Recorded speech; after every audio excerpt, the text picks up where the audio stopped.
আজ আমি যাচ্ছি আমার খুব প্রিয় একজন ভাবির বাসার দাওয়াতের আয়োজনে। সেখানে গিয়ে আমরা সবাই কি করলাম এবং ভাবি আমার জন্য স্পেশালি কি রান্না করেছে তা নিয়েই থাকছে আপনাদের জন্য ছোট্ট একটি ব্লগ।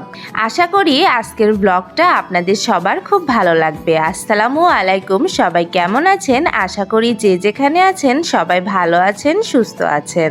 আপনাদের সঙ্গে গল্প করতে করতে আমি তো ভাবির বাসায় পৌঁছে গিয়েছি। ভাবি তো আমাদেরকে দেখে একটা সুন্দর মুচকে হাসি দিয়ে উঠল। আসলে কেউ কাউকে কতটা ভালো জানলে এতটা আন্তরিক হতে পারে। দেখেন তো আমাদের জন্য সে নিজ হাতে কত কিছু রান্না করেছে। জানেন, তার 3টা ছোট বাচ্চা এবং তার হাজবেন্ড ঢাকাতে জব করে। সে একা একাই এত কিছুর আয়োজন করেছে।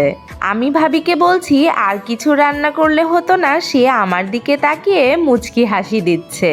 তবে একটা জিনিস ভেবে খুব ভালো লাগে, সে আমার আপন বোন না হওয়া সত্ত্বেও বোনের থেকে কোনো অংশে কম না। আমি তো মন থেকে তাকে নিজের বোনই ভাবি। সে তার শ্বশুর বাড়িতে থাকে, যৌথ ফ্যামিলি তাদের। ভাবিদের পরিবারের সবাই খুব আন্তরিক আর আমাকে খুবই ভালোবাসে তারা। এত মজাদার খাবার দেখে লোভ সামলাতে না পেরে অবশেষে বসেই পড়লাম খাওয়া দাওয়া করতে।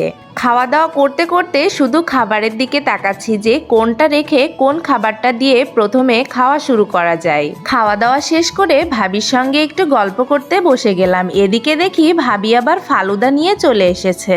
কোনো খাবারের আইটেম খাওয়াতে আর বাদ রাখিনি সে। আমার মনে হয় সে যত রকমের আইটেম রান্না করতে পারে আমাকে আজ সব খাইয়ে দিয়েছে। এই বাসায় যেহেতু অনেক বাচ্চা, তাই আমার বাচ্চা দুইটাও খেলা করে আজ ভীষণ মজা পাচ্ছে। এবার আমি যেহেতু আজ শাড়ি পরেছি, তাই কিছু সুন্দর সুন্দর ভিডিও ক্লিপ, ছবি এগুলো তুলে রাখছিলাম। আজকের পরা শাড়িতে আমাকে কেমন লাগছে অবশ্যই কিন্তু কমেন্ট করে জানাবেন।